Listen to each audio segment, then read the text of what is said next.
کیا قوم لوط کا واقعہ آپ کے ذہن کے اندر نہیں ہے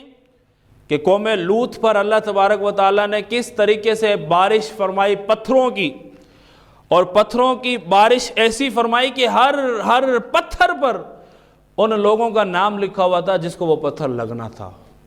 اور پھر یہاں تک ہی نہیں بلکہ اس قدر اللہ تبارک و تعالیٰ نے وہ بارش فرمائی کہ وہ پتھروں کے اندر ڈوب گئے۔ اور پھر اس کے ساتھ ساتھ اللہ تبارک و تعالیٰ نے جبرائیل علیہ السلام کو یہ حکم نازل فرمایا کہ اس بستی کو الٹ دو، اس بستی کو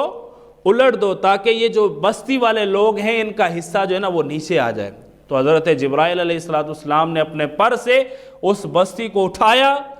اور اٹھانے کے بعد پھر آسمان میں جا کر اس کو جو ہے نا الٹا کیا، تو وہ جتنی بستی والے لوگ تھے، جتنے ان کے گھر تھے، وہ سارے کے سارے